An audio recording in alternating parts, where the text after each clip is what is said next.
going to explain what we call meiosis. We said meiosis is one of the types of cell division, but in this type of cell division, during the division of the cell, the parental cell divides and forms a total of 4 daughter cells. Those daughter cells are haploid, meaning that they have half the number of chromosomes to that of their parents, and they are always non-identical.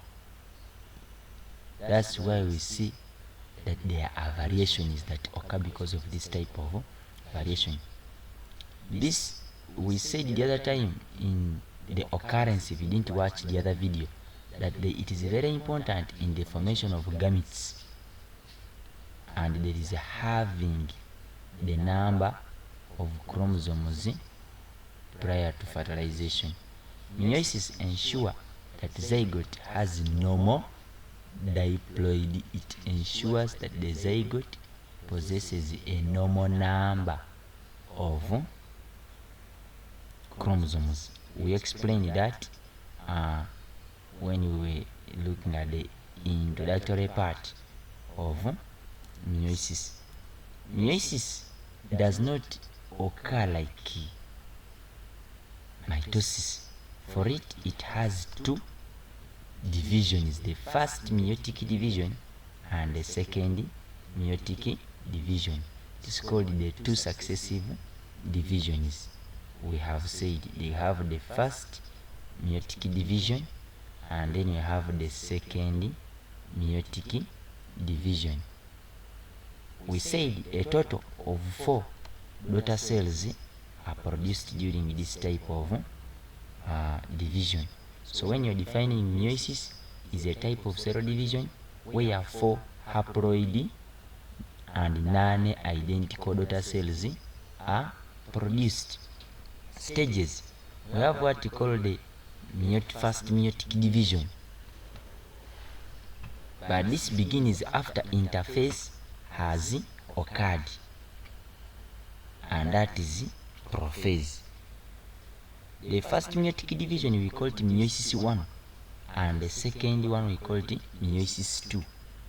So when we are talking about prophase 1, we are talking about the first stage in the first meiotic division. Remember that when we have here our parental cell, it first divides into 2, which later continue and form more 2,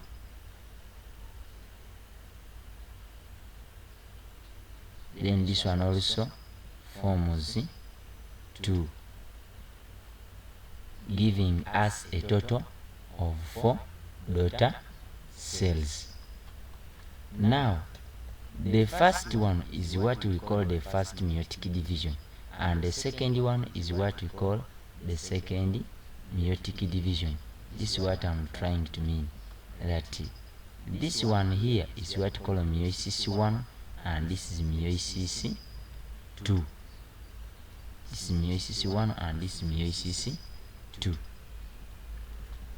So prophase 1, the only thing different in prophase 1 is that for it, it's the longest stage, and it is subdivided into again 5 sub-stages. That is, you can use LZPDD. LZPDD.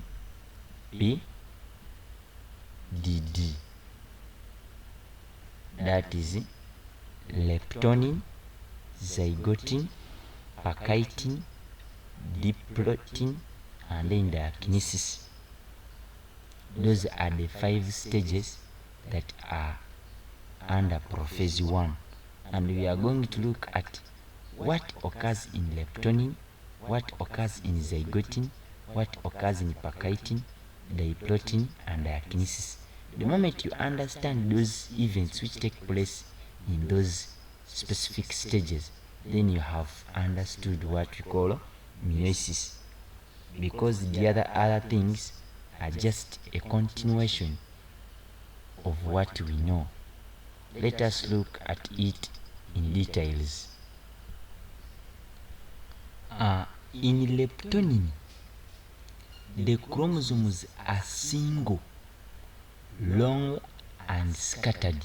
So you will see a cell when the chromosomes are just single and they are long and then they are just scattered within the cell. They are not organized. Now that is leptonin. Zygotin, the single chromosomes, they are homologous in nature. Homologous means that they have the same structure. They look alike. Those chromosomes which look alike pair up, and the process is called synapsis. So synapsis is the process by which homologous chromosomes pair up during prophase 1 of meiosis. Now what is formed is regarded as a bivalent. For example, this chromosome pairs with this one and they form what we call a bivalent. This one also pairs with this one and they form what we call a bivalent. Another word for bivalent is tetrad. So a tetrad are 4 chromatids grouped together. The third stage is called packaging. In this stage, we see that the chromosomes become intimately coiled around each other. We say that a bivalent is formed. So these chromosomes, they try to coil around each other. And when that happens, these chromatids replicate into chromatids that move slightly apart. So when they try to repel each other, they get joined at certain points and they form what we call a chiasmata. Now chiasmata is like a hole between 2 chromatids which have combined. So this is where the genes from one of the chromosomes enters into another, and then some genes in the other chromosome also enters into the other chromosome, a process called crossing over. So the chiasmata is the site of genetic exchange called crossing over. So what to note in packaging is that there is formation of chiasmata and then there is crossing over that takes place. Those are the 2 major points under packaging. Then you have what called the diplotin. In this diplotin, these chromosomes will be seen when they are still just joined together, but again they try to repel each other the more, and as a result they may form more and more chiasmas, and that will depend also on the length of the chromatids. Then the other last one is called diakinesis. In diakinesis, the internal coiling still continues and the bivalents are at the most contractive stage. We enter into another stage, but before that happens, of course we have the other events which take place, like the nuclear membrane breaking and disintegrating, the nucleolus disappearing. We are having now the spindle fibers being formed, the centrioles moving to opposite poles. Such events take place before prophase ends. And the next stage is metaphase 1. Just as we said the other side in metaphase that we have the chromosomes lining up, in this case we are having bivalents. They are the ones which move and come at the equator of the spindle fibers. That is metaphase 1. Then in anaphase 1, the bivalents break and form what we call the chromosomes. Then these chromosomes are pulled to opposite ends of the cell. So when you go through here, you see the homologous chromosomes, each made up of a pair of chromatids joined at a centromere, move towards opposite pole of the spindle. The sister chromatids also separate from each others along their length except at the centromere. We then enter into what we call telophase 1. Let us look at it. When the chromosomes reach their respective pole, the cells start to divide across the middle, and as in mitosis, nuclear envelope form around the two nuclei. That is in telophase 1. We can see that the chromosomes have reached and the cell is undergoing division. But then remember that we have what we call meiosis 2. That's the second meiotic division. It continues just from telophase 1.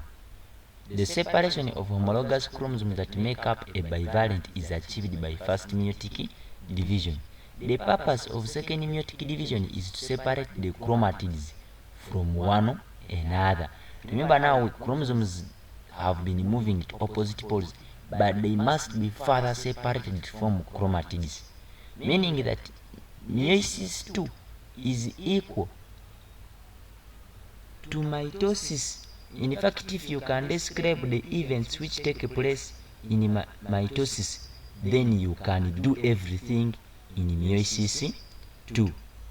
So just the things that happened in prophase are the same things which are going to happen in prophase 2. The two daughter cells prepare for second meiotic division. Centrioles will move to opposite poles after replication. The new spindle fibers will be formed, and these chromosomes will condense or contract and become visible, just as we saw in mitosis. So it is very important that before you watch this, you go through mitosis. Now, the cell then enters into what we call metaphase 2. In metaphase 2, chromosomes now line themselves at the equator of the spindles, and after lining themselves at the equator of the spindles, now they are separated in a stage called anaphase 2. Chromatids separate and move apart from each other. We can see that they are being pulled in the diagram here. Then we enter into what we call telophase 2.